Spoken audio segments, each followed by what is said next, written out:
अंजनी मंगली संत समान सम्मानित धर्म प्रेमी भाइयों एवं भक्ति मनी माता बहनों,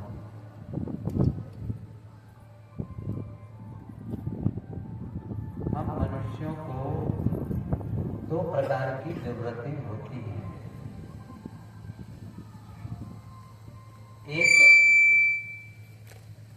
एक है जो दिखाई देती है और दूसरी है जो दिखाई नहीं देती है।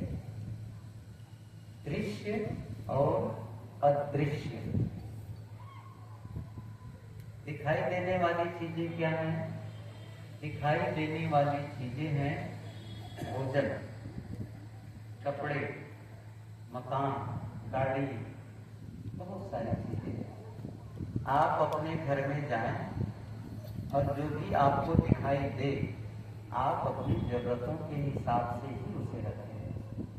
आपकी आवश्यकताएं थी और हैं, लेकिन कुछ ऐसी चीजें हैं जो दिखाई नहीं देती, और जो दिखाई नहीं देती हैं उसका भी उतना ही महत्व है जीवन में जितना दिखाई देने वाली चीज है।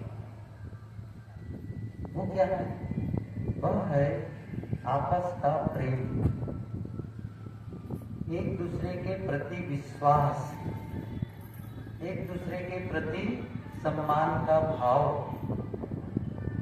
मन की शांति, एक दूसरे की गलतियों को क्षमा कर देना। ये दिखाई नहीं देती है, लेकिन इसका महत्व भी जीवन में उतना ही है जितना दिखाई देने वाली चीजों की है। और कभी कभी दिखाई देने वाली चीजों से भी बढ़कर इसका महत्व है। ये मैं कहना चाहता हूं कि दिखाई देने वाली चीजों से भी बढ़कर इनका महत्व है। जैसे जीवन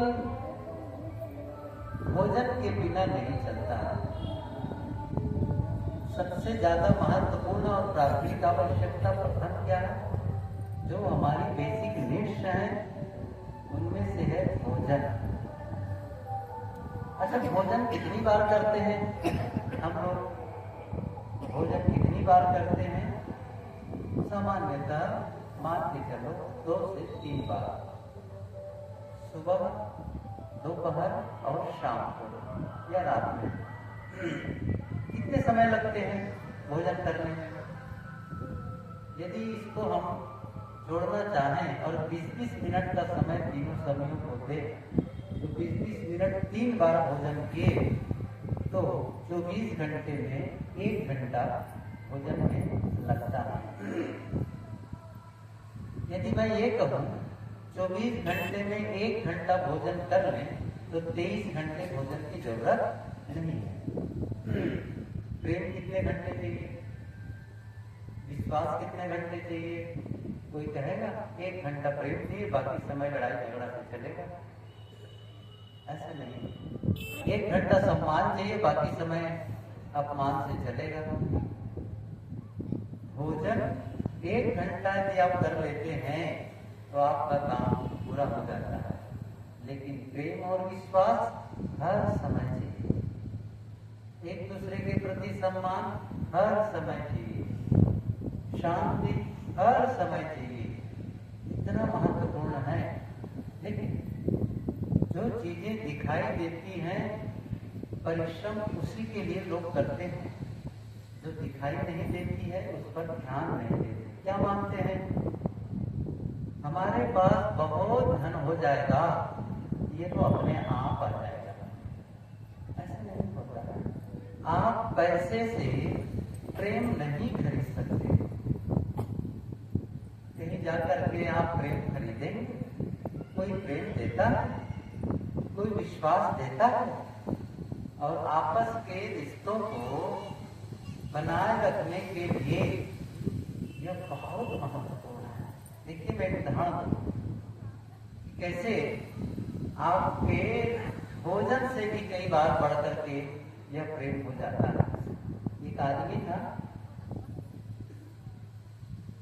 काम में गया था, लौटा, थका था, भूख लगी थी, और जैसे ही घर में प्रवेश करता है और पुकारता है वहीं से, मुझे अपनी श्रीमती से पुकारता है, कहता है मुझे भूख लगी है, भोजन दो, मुझे भूख लगी है, जल्दी भोजन दो। तो उसकी श्रीमती क्या बोलती है भीतर से, मैं तुमसे प्रेम करती हूँ। मांग रहा है भोजन, बोल क्या रही उत्तर में, मैं तुमसे प्रेम करती हूँ। तो वो व्यक्ति ने समझा कि शायद मेरी आवाज वहां तक नहीं पहुंची होगी, या पहुंची होगी तो स्पष्ट नहीं पहुंची। तो उसने थोड़ा सा लाउडली जोर से बोला, अरे मुझे भूख लगी है, भोजन दो। अच्छा, उसने भी जोर से बोल दिया, क्या बोलते हैं, मैं तुमसे प्रेम करती हूँ। अब आदमी संभाल तो नहीं पाएगा ना, आप लोग भी नहीं संभाल पाएंगे, लोग पाए होते ना, नाराज हो गए एकदम। एक तो भूख लगी है और जब भोजन मांग रहा हूं तो क्या बोल रही है, मैं तुमसे प्रेम करती हूँ। तब उस आदमी झल्लाते हुए नाराज होते हुए क्या कहता है, अरे तुम्हारे प्रेम में मारो गोली, मुझे भोजन दो। ये बात सुन लेती है उनकी श्रीमती, गई किचन में, भोजनालय में, और वहां जाकर रसोई में से थाली कटोरी लेकर के भोजन सजा देती है और ले जाकर के उसके सामने पटक देती है, ले खाओ। भोजन में स्वाद आया, क्यों नहीं आया? एक रिक्शे वाले से भी पूछो तो क्या कहता है, भैया इज्जत की 2 रोटी चाहिए, रोटी से पेट भरेगा कि इज्जत से भरेगा, समझ रहे हैं ना? वो दिखाई नहीं देती है। लेकिन हम अपमानित भोजन पसंद नहीं करते हैं, तिरस्कार पसंद नहीं करते हैं, हमारे साथ कोई झूठ बोले पसंद नहीं करते हैं। इसलिए हमें जीने के लिए वस्तुएं तो चाहिए ही, लेकिन वस्तुओं के साथ साथ हमें पवित्र भाव की भी जरूरत है। अच्छे संबंधों को बनाए रखने के लिए परस्पर प्रेम की जरूरत है। विवाह होता है और विवाह के साथ गृहस्थी की शुरुआत हो जाती है। गुरुदेव जी कहा करते थे, विवाह क्या है, किसे कहते हैं? उनका सूत्र है, विवाह विशिष्टम वहनम, विवाह विशिष्टम वहनम, विशिष्ट ढंग से वहन करना। वहन करने का मतलब होता है होना, लेकिन यहाँ का अर्थ है निभाना। पति पत्नी एक दूसरे को निभाएं, पति पत्नी को निभाए और पत्नी पति को निभाए। ये कैसे संभव होगा, कैसे निभा पाएंगे? जब आपस का प्रेम होगा। गुरुदेव जी ये भी कहा करते थे कि जिस घर में पति पत्नी आपस में प्रेम से रहते हैं, आपस में प्रेम से रहते हैं, 3 पीढ़ी का लाभ होता है। और जिस घर में पति पत्नी आपस में लड़ते हैं, 3 पीढ़ी का नुकसान होता है। 3 पीढ़ी कौन कौन से? जिस घर में पति पत्नी आपस में लड़ते हैं, घर में जो बुजुर्ग होते हैं ना, माता पिता के रूप में, सास ससुर के रूप में, उनकी सेवा नहीं होती, उनका सम्मान नहीं होता। और दूसरी पीढ़ी है स्वयं, जहां आपस में लड़ाई होगी पति पत्नी में, दोनों का विकास थम जाएगा। दोनों का विकास कब होगा? जब दोनों प्रेम से रहेंगे। जहां आपस का प्रेम होता है वही तो विकास होगा। और जहां सुमति ही नहीं, ये पंक्ति तो बहुत प्रसिद्ध है, जहां सुमतितः संपत्ति नाना, जहां सुमतितः विपत्ति निधाना। सुमति में ही संपत्ति है और कुमति में, लड़ाई में नहीं हो सकती। तो पहली पीढ़ी है माता पिता के रूप में जिनका नुकसान हुआ, दूसरी पीढ़ी है स्वयं जिनका नुकसान हुआ आपस की लड़ाई से, और तीसरी पीढ़ी उन दोनों से भी बढ़कर वो कौन है? बच्चे, आने वाले बच्चे।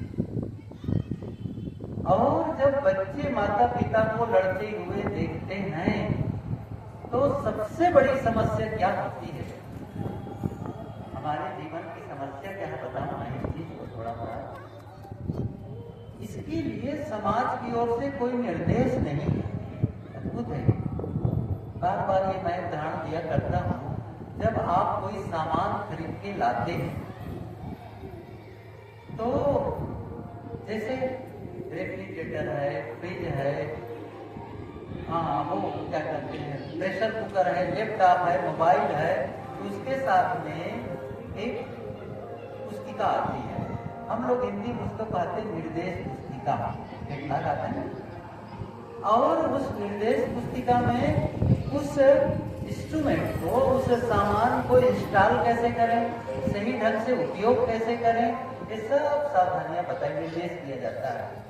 लेकिन जब हम लोग जीवन की शुरुआत करते हैं तब समाज की ओर से कोई निर्देश पुस्तिका जारी नहीं होती है। और इतना ही नहीं है, विवाह हो गया, शादी हो गई, तब भी समाज की ओर से निर्देश पुस्तिका नहीं, यह आपकी पत्नी के रूप में है, ये पति के रूप में, इनके साथ ऐसा व्यवहार करो ताकि जीवन सुखमय हो। कोई निर्देश पुस्तिका नहीं है। यहाँ तक के माँ बन गए, पिता बन गए, कोई निर्देश पुस्तिका नहीं। दादा दादी बन गए, कहाँ है बताओ?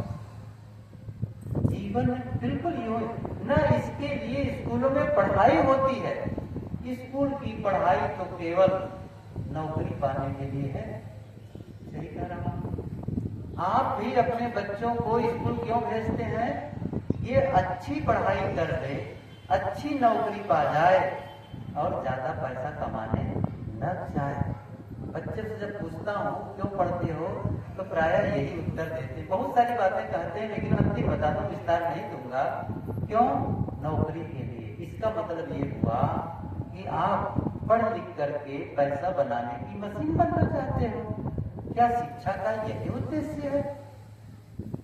शिक्षा का उद्देश्य है वो रोजी रोटी कमाना सिखाए, और दूसरा उद्देश्य है जो हमें जीने का ढंग सिखाए। रोजी रोटी कमाने की शिक्षा स्कूल और कॉलेज में जाकर तो पा जाते हैं, लेकिन जीने का ढंग वहां नहीं पढ़ाया जाता, वहां शिक्षा नहीं दी जाती। और इसीलिए आप सबकी जिम्मेदारी ज्यादा बन जाती है कि हम कैसे परस्पर प्रेम से रहें। और मैं जो कह रहा था कि जो पति पत्नी जब लड़ते हैं तो तीसरी पीढ़ी जो बच्चे हैं उसके लिए बहुत बड़ा नुकसान क्या होता है? वो अपने माता पिता को लड़ते देख करके अपने आप को असुरक्षित महसूस करते हैं। वही तो है सुरक्षा देने वाले, और दोनों ही लड़ रहे हैं। और दूसरी बात, जब दोनों लड़ते हैं तो उनके सामने बहुत बड़ी समस्या खड़ी हो जाती है। क्या समस्या? हम माँ का साथ दें या पिता का साथ दें? और इसी मोह में, इसी संकट में, इसी तनाव में उनका मानसिक विकास, बौद्धिक विकास, शारीरिक विकास थम जाता है। इसलिए कम से कम बच्चों के लिए उनका भला हो, आपस में मत लड़ो। क्या शादी के समय जब साथ फेरा लिए थे उस समय कोई बात हुई थी कि कुछ दिनों के बाद हम आपस में लड़ाई करेंगे? ऐसा कुछ तो हुआ नहीं था। क्यों लड़ रहा? शादी होने के बाद में थोड़े दिन में एक दूसरे को समझ लेना चाहिए। पत्नी का स्वभाव कैसा है, पति का स्वभाव कैसा है, किन बातों को लेकर के वो पसंद करते हैं, कौन सी चीज पसंद है, कौन पसंद नहीं है, कौन सी बात पसंद है, किस बात को लेकर नाराज होते हैं। कुछ दिनों में एक दूसरे को समझ लेना, फिर लड़ने की क्या जरूरत है? कितने लंबे समय तक लड़ते रहोगे? थोड़े दिन में समझ लें, और फिर जब साथ ही रहना है, अद्भुत है ना दोनों। अब कई बार तो लड़ते लड़ते क्या हो जाता है, लड़ाई इतनी बढ़ जाती है कि दोनों के बीच बातचीत होती नहीं है। ये और ज्यादा खतरनाक है। लड़ाई हो गई, किसी इसी से निकलती है। देखो आपस में रहेंगे तो कभी टकरा भी सकते, कोई आश्चर्य नहीं है। वैचारिक भिन्नता ये मनुष्य की फितरत है, बात हो सकती है, लेकिन इस बात को लेकर के इतनी दूरी बन जाए परस्पर के संबंध में कि बातचीत ही बंद हो जाए, नहीं, ये गलत है। वो सही है, ठीक है, क्या करना है उसके लिए है, हो गई गलती, क्षमा मांग लो, क्षमा कर लो, इतनी सी बात है। लेकिन क्या होता है, मैं क्यों क्षमा मांगू, मेरे से गलती नहीं है, तो नौकड़े हुए हैं। क्यों? मान लो मैं एक बात बताऊं, गलती हो सकता है सामने वाले से ही हुई हो, आपसे नहीं है, तो भी वो समझदारी का काम नहीं कर रहा है, आप समझदारी का काम कर लीजिए, आप झुक जाइए, क्योंकि गलतियों को प्रमाणित करना, गलतियों को सिद्ध करना और आपस में कड़वाहट बनाए रखना ये गलत है। इससे अच्छा ये है गलती मान लो अपनी और फिर से रिश्तों को आप बढ़िया से जीने लगना, फिर से क्षमा याचना करके देखिए। क्षमा मांगने का केवल यह अर्थ नहीं है कि वो सही मैं गलत, क्षमा मांगने का अर्थ है मेरे में उनसे रिश्ता निभाने की काबिलियत ज्यादा है, मैं रिश्ता भी निभाना चाहता हूँ, ठीक है, उन्हीं की कोई बात नहीं है, हमारे ही तो है, कोई दूसरा है। जब आप क्षमा कर देते हैं तो जानते हो, और मैं कहा ना कई बार गलती नहीं होने पर भी क्षमा मांग लो, ये आप समझ लो, ये रिश्ते निभाना है ना। इसलिए मैं उदाहरण दूं, एक गृहस्थ था लेकिन साधक था, आप भी जानते हैं, हम लोग भी जानते हैं, जो गृहस्थ में होते हुए भी साधक होते हैं, उनका जीवन साधनामय होता है, और कई ऐसे साधनों से वो अच्छे भी होते हैं, ये भी सच है। तो उसका दामाद था, दामाद को कोई व्यवसाय करना था, पैसे की जरूरत थी, तो अपने ससुर से अर्थात उस साधक से पैसे की मांग की, ठीक है पैसा है ले लो, व्यवसाय शुरू करो, पैसा हो जाने पर वापस कर देंगे, ये दोनों तय कर देंगे। 3 लाख रुपये उसने उधारी दे दी।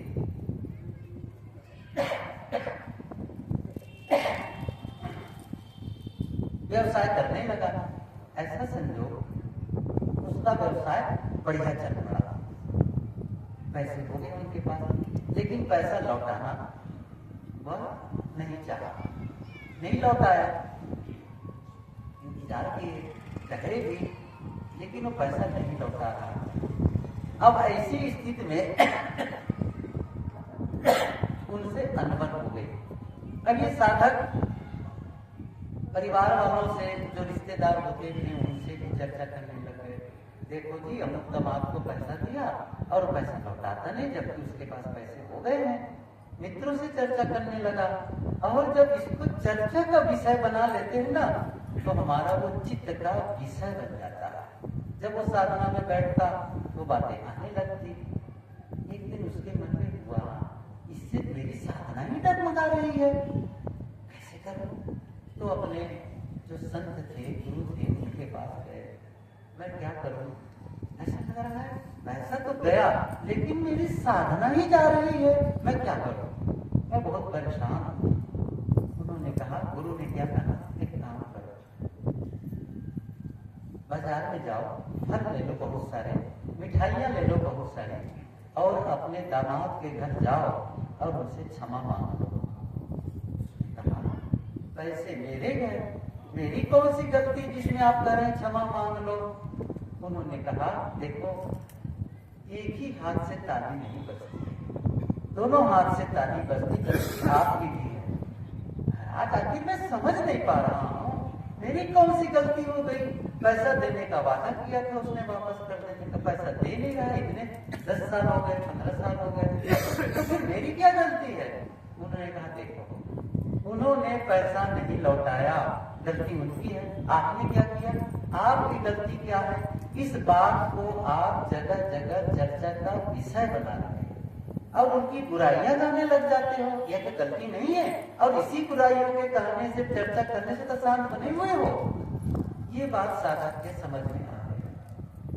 सचमुच बहुत सारे फल लेकर, मिठाइयां लेकर, गाड़ियों में अपनी गाड़ी से, अपनी गाड़ी लेकर के वो रात में करीब 9 से ज्यादा बज गए थे, 9 साढ़े 9 के लगभग।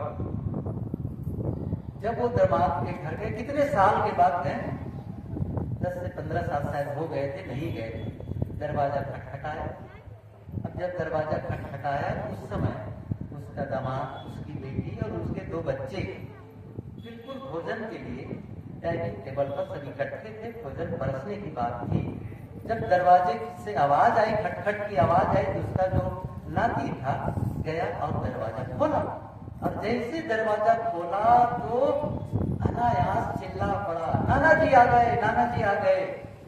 न उसकी बेटी को विश्वास हुआ, न उसके दामाद को विश्वास हुआ, लेकिन वो तो जैसे दरवाजा खुला धड़धड़ा के आ गया और सीधे टेबल के पास जहाँ सब लोग इकट्ठे थे, अपनी मिठाइयाँ और अपने फल जो लाए थे उनके लिए रखे और कहा, बेटा मुझे क्षमा कर दो, मेरे से गलती हो गई। आप सोचो उसके ससुर क्या कर रहे हैं, उस लड़की की पिताजी क्या कर रहे हैं, कितने साल के बाद घर आए हैं उनके, वो पता है उनके दामाद को गलती तो मेरी है, इसके बावजूद तो क्या बोल रहा है, बेटा मुझे क्षमा कर दो, मेरी से गलती हो गई। इतनी बात सुन करके उसका दामाद उसके पैर पकड़ करके रोने लगा, पिताजी मेरे से बहुत गलती हो गई, मुझे क्षमा कर दो। और दोनों गले मिले, आंसू बहाए। अब जब उसकी बारी खत्म हो गई, अब बेटी की बारी थी। कितने साल के बाद पिताजी से मिलना हुआ था, वे भी लिपट करके रोने लगी। और इसी बीच वो दामाद चला गया कमरे में, अलमारी से पैसे निकाल कर लाए पूरे, और उसको रखते हुए कहते, पिताजी ये यहाँ पर रखिए। तब उसके उस साधक ने क्या कहा, वो जो सज्जन थे वो क्या कहते हैं, बेटा आज मैं इस कौड़ी के लिए नहीं आया हूँ, और जिसके लिए आया था ना वह मुझे मिल गया, वो मुझे मिल गया, कितना राहत महसूस कर रहा हूँ मैं, वो मुझे मिल गया। तब उसके दामाद ने कहा, पिताजी आप इसे नहीं रखेंगे ना तो मैं जीवन भर जलता रहूंगा, इसको रखना पड़ेगा। अब उनके आग्रह पर उसने पैसा रख लिया, और पैसा रख करके फिर क्या किया, उन पैसों को उन्हीं बच्चों में, जो उनके बच्चे थे ना, नाती का, उन सब में फिर बांट दिया उसने। और फिर क्या हुआ, सभी लोग गाड़ी में बैठे और अब वो अपने घर ले जा रहे थे। 15 साल बाद बेटी अपने माँ से मिलने जा रही थी, भाभी से मिलने जा रही थी, और बच्चे अपने मामा से, नानी से मिलने जा रहे थे। और लगभग 11:30-12 बजे घर पहुंचे। वहां का माहौल सब लोग आश्चर्य और एक दूसरे को देख करके रोने लगे, गले मिल करके। वो सारा विकार जो भीतर था ना, आंसू के रास्ते से बह गया। ये उदाहरण में क्यों सुना रहा हूं, गलती नहीं होने पर भी क्षमा मांग लेने से वे टूटे हुए रिश्ते धीरे से जुड़ गए। हम केवल धन का ही महत्व देते हैं, नहीं, धन का महत्व है, उसको कोई नकार नहीं सकता है, लेकिन रिश्ते हैं, इसी के लिए तो रिश्तों का तो महत्व दो, क्योंकि रहना उनके साथ है, जीना उनके साथ है। गुरुदेव जी कहा करते थे, धन धन नहीं है, जन धन है। ये उनका सूत्र है। धन धन नहीं है, जन धन है। असली धन कौन है? जन, मनुष्य, पत्नी के रूप में, पति के रूप में, माँ के रूप में, पिता के रूप में, बच्चों के रूप में, भाई के रूप में, सास और बहू के रूप में। इसे आप धन माने, उसका धन कभी बिखर जाए, कभी खो जाए, कोई बात नहीं, आप तो ठीक है ना, आप सही रहो बस।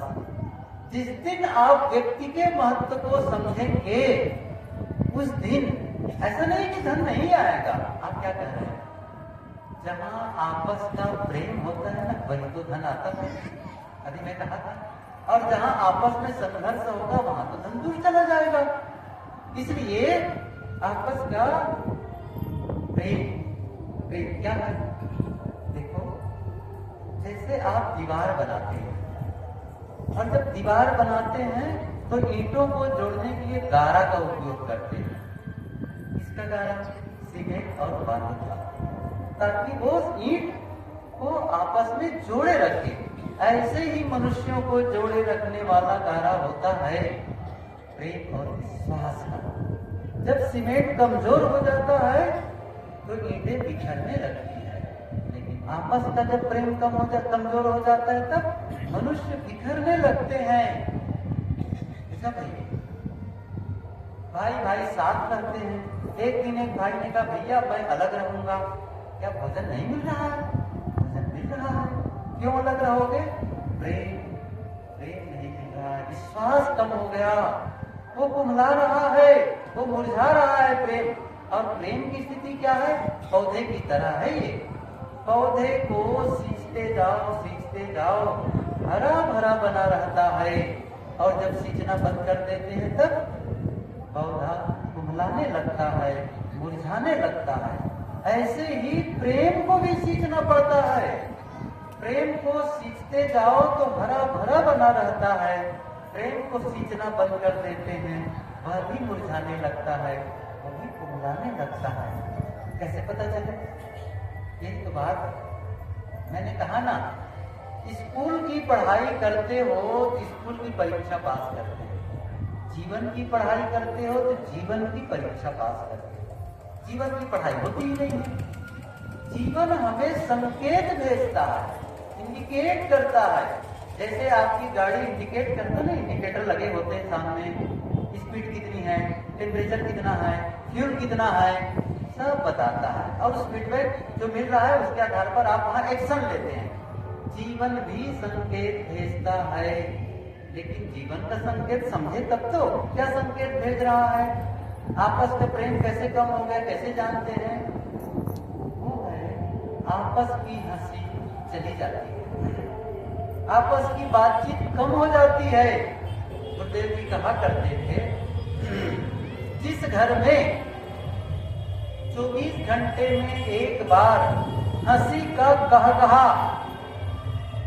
आपस में बैठ करके बातचीत करते समय ठहाके मार के हंसते हैं, समझ लो प्रेम की धारा बह रही है और आपस की हंसी चली गई है। हंस हंस कर जब पति पत्नी आपस में हंस हंस के बातें करते हैं तब समझो प्रेम के रस बह रहा। और जब आपस में हंस नहीं पाते, बहुत कम बातें होती हैं, तब समझ लो धारा सूख रही है। इसलिए प्रेम की पुनर्स्थापना चाहिए, फिर से सींचो। ये ऐसा नहीं हो जाएगा अपने आप ही, यही हम लोग नजरअंदाज कर देते हैं। शादी हो गई जी, हो गई, बस हो गया, ऐसे थोड़ी होता है। क्या कोई व्यक्ति वस्तु है क्या? आप कोई सामान खरीद के ले आए, जैसे मोबाइल ही मान लो खरीद के ले आए, मान लो उसको 15 दिन बंद रखे, उपयोग में नहीं लाए, 16वें दिन जब उपयोग करोगे तो मोबाइल शिकायत नहीं करेगा, इतने दिन तक तो मुझे देखे नहीं, आप क्यों देख रहे हो, ये नहीं कहेगा। लेकिन आपस में देखो जरा से, 4 दिन बातचीत न करो, घर में रहो, काम से जाओ फिर आ जाओ, कोई बातचीत न करो, पत्नी खुश होगी? नहीं हो सकती है। बच्चे खुश होंगे? नहीं हो सकते हैं। इसलिए क्या करना है? आपस में, मैं सींचने की बात कर रहा था। सींचने का मतलब क्या होता है? कैसे सींचते हैं प्रेम को? एक बात बताओ। एक होता है भावनात्मक अकाउंट, सेविंग अकाउंट आप जानते हैं ना, बाथरूम बैंक सब जानते हैं। बचत खाता, बचत खाते में पैसा आप जमा करते जाते हैं और समय पड़ने पर वहां से विड्रॉ करते हैं, आप वहां से पैसा निकाल लेते हैं। बस ऐसे ही है भावनात्मक अकाउंट में, इसमें भी डिपॉजिट करना होता है। ये सीखना है। क्या डिपॉजिट कर, कैसे आप डिपॉजिट करते हैं? जब आप अपनों से, खास करके पति पत्नी हो, पिता पुत्र हो, सास बहू हो, कोई भी संबंध भाई भाई हो, जब एक दूसरे के प्रति प्रेम करते हैं, एक दूसरे के प्रति सम्मान करते हैं उनका, और जो वादा करते हैं ना उसे निभाते हैं। इसको आप समझे जरा से। हमारा विश्वास कब टूटता है? विश्वास टूटता है झूठ बोलने से। आपने वादा किया था मैं अमुक सामान ला दूंगा या अमुक समय मिलूंगा, आपको वहां ले चलूंगा। अब आशा ठीक है, फिर कहते नहीं मैं ऐसा नहीं कर पाऊंगा, या फिर आपने बताया नहीं उनको, वादा वो आप नहीं निभाए। कैसे टूटता है बताओ? जैसे शीशा टूट जाता है ऐसे विश्वास झूठ बोलने से विश्वास। वो पुरानी कहानी सुने होंगे गडरिये वाली, जिसने चिल्लाया ना किसानों के बीच भेड़ चरा रहा था, बकरियां चरा रहा था, भेड़ चरा रहा था, और क्या सोचा चलो पता करो कहीं ऐसा तो नहीं कि भेड़िया आ जाए। तब तो मेरे भेड़िया आया, किसान आगे डंडा लाठी लेकर के, तब हंस दिया वो, अरे मैं अंदाज लगा रहा था आप लोग आगे नहीं। दूसरी बार फिर उसने वैसे ही किया, फिर किसान आ गए। सही है, 2 बार उसने धोखा दिया, झूठ बोला। और तीसरी बार जब सचमुच भेड़िया आया तब अब आपके सच पर भी विश्वास नहीं होगा, क्योंकि विश्वास आपने तोड़ दिया। ऐसे ही है, आप जब विश्वास तोड़ देते हैं तो बहुत मेहनत लगती है, ऐसा नहीं कि नहीं आएगा, बहुत मेहनत लगती है, बहुत ही आपको पोलाइटली वार्ता करनी पड़ेगी, क्षमा मांगनी पड़ेगी, और ऐसा विश्वास पूर्ण कई काम करके बताना पड़ेगा, तो पुनः विश्वास आ जाता है। लेकिन बहुत मेहनत क्यों ऐसा करें? अपनों ही के बीच में क्यों ऐसा करें? अपने ही तो है। इसलिए आप क्या करना है, उसको समय दे, खास करके पत्नी के लिए समय दे, बच्चों के लिए समय दे, माता पिता के लिए समय दे। क्या होता है, समय ही नहीं दे पाते हैं। क्यों नहीं दे पाते? पत्नी के लिए समय नहीं, बच्चों के लिए समय नहीं है, माता पिता के लिए समय नहीं है, कैसे होगा काम? आपस के रिश्ते ऐसे नहीं बनते दूर दूर से वस्तुओं की तरह। नहीं, ये देखिए रिश्ते वस्तुओं के आदान प्रदान से नहीं बनते हैं। रिश्ते केवल साथ रहने से नहीं बनते हैं, रिश्ते बनते हैं ऊर्जा के आदान प्रदान से। ये मैं क्या कह रहा हूँ? ऊर्जा के आदान प्रदान का मतलब है आप एक दूसरे के प्रति कैसे सोचते हैं, एक दूसरे की भावना कैसी है। मान लो आप अपनी जीवन साथी के लिए, पत्नी के लिए आपने खाने की व्यवस्था कर दी, कपड़े की व्यवस्था कर दी, रहने की जगह की व्यवस्था कर दिए, यहाँ तक गहने भी दे दिए, लेकिन उनके प्रति मन में क्या है? द्वेष है, नफरत है, घृणा है, उनके प्रति गलत विचार है, वो गंदा है, वो ठीक नहीं है, ऐसे आपके मन में वैमनस्य है, तो आप वस्तुओं को देख करके भी आप संबंध स्थापित नहीं कर सकते। समझ रहे हैं? भले आपका सामान कम हो या साधारण हो, आपके मन में उनके प्रति बहुत सम्मान का भाव है, अत्यंत प्रेम का भाव है, उनकी गलतियों को भी क्षमा कर देते हैं और उनके अच्छे कामों की प्रशंसा करते हैं। ये सीखना है, अच्छे कामों की प्रशंसा। जनरली करते क्या है, वो लोग क्या प्रतीक्षा करते? जब गलत करे तो हम डांटेंगे, होता है ना? माताएं रोज अच्छा भोजन बनाती है, कभी प्रशंसा नहीं मिलती। होता क्या है, कहीं एक दिन भोजन बनाने में गलती हो गई, तुरंत डांटना शुरू कर देते हैं। क्यों? मैं एक सूत्र बताऊं, जब आप किसी के अच्छे कामों पर, किसी के अच्छे कामों की प्रशंसा नहीं कर सकते या नहीं करते हैं, तो उसकी गलतियों पर डांटने का अधिकार आपको नहीं है। डांट कौन सकते? डांटना विड्राल है, क्रोध करना पैसा निकालना है। कई बार तो लोग दिवालिया से, मतलब बैंक अकाउंट ही नहीं रहता, पैसा ही नहीं रहता, बस चेक काट देते हैं। कैसे होगा? गलत है ना? आपने जमा किया है, आपने कभी क्षमा की उनसे, कभी प्रेम दर्शाया है, तभी तो आप विड्राल कर सकते। नाराज क्यों हो रहे हैं? नहीं, क्या करना है? ये काम करना। कभी उनको लेकर के दूर कहीं चले गए घूमने फिरने के लिए, कहीं देखने के लिए, ये आपस के रिश्तों को सुधारता है। इसलिए आवश्यकता क्या है? एक दूसरे का, मैंने कहा ना, समय दो। आप पत्नी और बच्चों के लिए समय, एक उदाहरण दो, थोड़ा बंद करने वाला कुछ उदाहरण दे करके। एक छोटा बच्चा था, होता क्या था, जब वो रात में सो जाता था तब उसके पिताजी घर आते थे, जब वो सुबह स्कूल जाता था तब तक पिताजी सो के नहीं उठते थे, आपस में बातचीत होती ही नहीं थी। वो काम में मशगूल थे।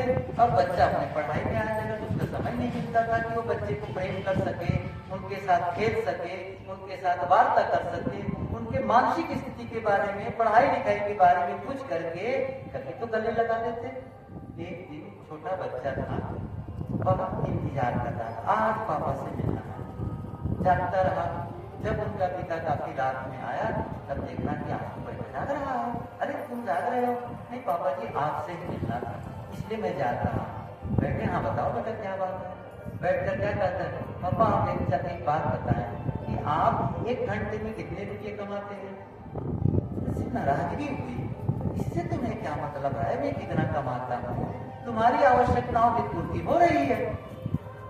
नहीं पापा बताओ ना सही, कितने रुपये कमाते हो आप?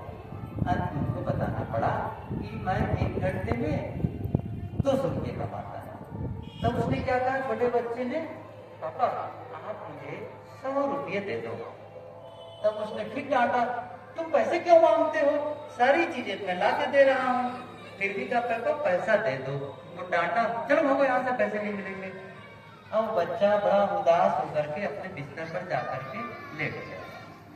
कुछ देर तक वो अखबार पढ़ा होगा या कुछ किया होगा। उसके पश्चात उसे होश आया या ख्याल आया कि छोटा बच्चा पैसे मांग रहा था। अब थोड़ा ठंडा हो गया था, गया बिस्तर पर, जा रहा था वो, बेटा तुम कुछ पैसे के लिए बोल रहे थे? हाँ पापा 100 रुपये चाहिए। अब तो बात खत्म थी, पैसे निकाला, 100 रुपये दिया। अब उस पैसे को बच्चा लेकर तकिया के नीचे रखने लगा तब क्या देखता है उनका पिता, 100 रुपये पहले से रखे हुए हैं। उन्होंने कहा 100 रुपये तुम्हारे पास पहले से ही है, तुम क्यों मांग रहे थे? बच्चे ने क्या कहा, पापा मेरे पास पैसे कम थे, अब मेरे पास पूरे 200 रुपये हो गए और ये 200 रुपये मैं आपको ही देने वाला हूँ ताकि कल आप 1 घंटे पहले घर आ जाएं, साथ साथ भोजन करें। समझ में उससे डरता तो बच्चे की, आप समय नहीं दे पा रहे हैं, समय दो। माता पिता के पास समय है, के पास बैठने का समय नहीं है, आखिर सुनो तो उनके पास में। मैं कहता हूँ यदि बिल्कुल भी सचमुच समय नहीं मिलता तो एक उपाय बता देता हूँ। जब आप घर से काम में निकलो, घर से काम में निकलो तो माँ के पास जाओ या पिता के पास जाओ और माँ से क्या बताओ, माँ मैं काम में जा रहा हूँ, और कहीं प्रणाम कर लो, चरण स्पर्श कर लो तो बहुत बड़ी बात है। लेकिन मान लो इतना जाकर के छुप कर कहते हैं माँ मैं काम में जा रहा हूँ, आप समझेंगे इससे क्या होगा? इससे बहुत कुछ होगा, आप समझ लीजिए। ये उनकी एक टॉनिक है। क्या क्या कहती हो माँ? दिन भर क्या याद रखती है? मेरा बेटा मुझे बताकर गया है। ये जो उसकी फीलिंग्स है, ये जो महसूस करती है ना, ये उनके लिए खुराक है। जब लौट करके आओ तो कहो माँ मैं आ गया। देखो अच्छा ये है कि उनके पास थोड़ी देर बैठ लो। वृद्धाश्रम में सेवा करने के लिए जाने वाले ऐसे ऑर्गेनाइज, ऐसे ट्रस्टी लोग बताए मुझे, जब हम लोग वहां जाते हैं तो उनके लिए खाने पीने की चीजें, उनके लिए कुछ उपयोगी चीजें ले जाते हैं। तो लोग क्या कहते हैं, ये सब मत लाए करो हमारे लिए। हमारे लिए यदि अच्छा करना चाहते हो तो एक काम करो, हमारे साथ बैठ करके बातचीत करो। हमारे साथ बात करने वाला कोई नहीं, क्योंकि घर में बाल बच्चे थे नहीं, वृद्धाश्रम में। हमारे साथ बैठ के बात करो, हम बात करने के लिए तरस रहे हैं। घर में रहने वाले बुजुर्ग की भी यही बात है, उनका सम्मान होगा, उनके दुख सुख को सुनो, यही है सींचना। सींचना है प्रेम। मेरा मतलब ये है आपस का प्रेम जब नहीं होगा तो रिश्ते मधुर नहीं बन सकते। प्रेम कहते किसे हैं? किसे कहते हैं प्रेम? प्रेम कहते हैं, एक सूत्र बताऊंगा, केवल इतना ही नहीं कि मैं तुमसे प्रेम करता हूं, यद्यपि ये भी ठीक है। मैंने एक जगह पढ़ा कि प्रारंभ में जब रिश्ते की शुरुआत होती है, चाहे पति पत्नी की ही सही, रिश्ते की शुरुआत होती है, तब एक दूसरे को बड़े मीठे मीठे शब्दों का प्रयोग करते हैं। बहुत अच्छे अच्छे शब्द आपस में बोलते नहीं, पति पत्नी या प्रेमी प्रेमिका आपस में बोलते हैं। उन्होंने क्या कहा, जब उम्र बढ़ जाती है तब भी उन शब्दों का प्रयोग कर लिया करो। सही है ना? तो क्या होता है, फिर से अच्छे लगने लगते। जैसे मैं एक उदाहरण बताऊं, आप कभी अपनी पत्नी से कि वो मान लो अच्छा कपड़ा पहन करके सज संवर के बैठी है और उससे कह दो एक बार, इस साड़ी को पहन करके बहुत अच्छी लग रही हो, बहुत खुश हो जाएगी। बुरा लगेगा? कभी बुरा नहीं लगेगा। या ये कह लो कि भाई मैं तो आपके मेरे जीवन में आने से बहुत खुश हूँ, आपका होना, thank you for being in my life. एक सेमिनार में मैं गया था। अब ये सारी चीजें विस्तार का समय नहीं, समय खत्म हो गया है, लेकिन इतना कभी इमोशंस को कभी शब्दों में बयां कर दो। ये क्या है? अच्छे संबंध बनाते हैं, आपस के रिश्तों को और मधुर बना देते हैं। तो एक बात मैंने कही थी, प्रेम कहते किसे हैं? प्रेम कहते हैं दूसरे के हित की चिंता। ये ध्यान रखो। क्या कहा? दूसरे, केवल इतना नहीं कि मैं तुमसे प्रेम करता हूं, आई लव यू, ये भी ठीक है, कोई गलत नहीं है, बोल लिया करो, लेकिन केवल शब्दों से नहीं, दूसरे के हित की चिंता। जैसे पत्नी चिंता करती है या पति चिंता करता है, मैं ऐसा कौन सा काम करूं, ऐसा कौन सा व्यवहार करूं जिससे मैं अपने जीवन साथी अर्थात पत्नी को अधिक से अधिक आराम दे सकूं, अधिक से अधिक प्रसन्न कर सकूं। और पत्नी की ये चिंता कर रही है, दूसरे के हित की चिंता, कौन सा ऐसा व्यवहार करूं कि मैं अपने पति को अधिक से अधिक आराम दे सकूं और अधिक से अधिक खुश रख सकूं। यह सास बहू के बीच में, माता पिता के रूप में, भाई भाई के रूप में, ये जब चिंता करते हैं दूसरे के हित के लिए, तब प्रेम होता है। लेकिन जब हम कहते हैं मुझे अच्छा मिले, मुझे सम्मान मिले, मुझे, मैं ज्यादा का हकदार हूं, ये स्वार्थ भावना प्रेम में खटास उत्पन्न कर देती। नहीं, आपस का प्रेम, आपस की मधुरता, ये संबंधों को मधुर बनाते हैं। इसलिए गृहस्थी सुखद बने। और जब इस प्रकार के घर में माहौल होता है ना, तब आपका ध्यान, आपका चिंतन, आपका भजन भी बढ़िया होता है। आप रोज ध्यान करते हैं, लेकिन ध्यान करने के पहले कहीं पत्नी से लड़ाई हो गई और आप बैठे ध्यान में हैं, इसकी याद आएगी उसी लड़ाई की। समझ रहे हैं ना? उसी लड़ाई की। इसलिए आपकी आध्यात्मिक साधना भी अच्छी हो, और इसके लिए भी व्यवहारिक पवित्रता की जरूरत है। और सच क्या है, जब आध्यात्मिक काम नहीं करता आदमी ना, तभी ये व्यवहार की कड़वाहट भी आती है।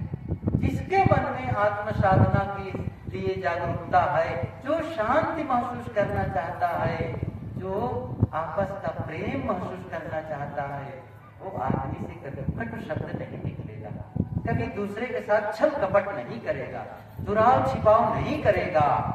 जो कुछ है साफ सुथरा, अपनों से दुराव छिपाव करना, पत्नी से छिपाना, पति से छिपाना, कैसे रिश्ते बनेंगे बताओ? कभी नहीं हो सकते। इसलिए ओपन माइंड, खुल करके, होगी गलती, मैंने फिर से कह रहा हूं, गलती सबसे हो सकती, किसी से भी हो सकती है।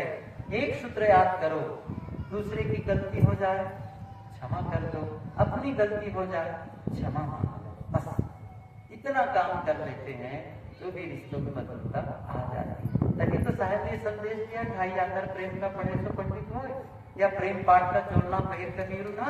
क्यों कहा? कबीर साहब जी आत्मज्ञान की बातें तो बताते ही हैं, लेकिन प्रेम का भी संदेश देते हैं। आपस का प्रेम बने, यह काम हमें करना चाहिए। आप सबको धन्यवाद। समिति के जितने सदस्यगण हैं, हमारे साथीगण हैं, उन सबको दिल से धन्यवाद है। आप सबके प्रति सहायता लगी। बोलिए सदगुरु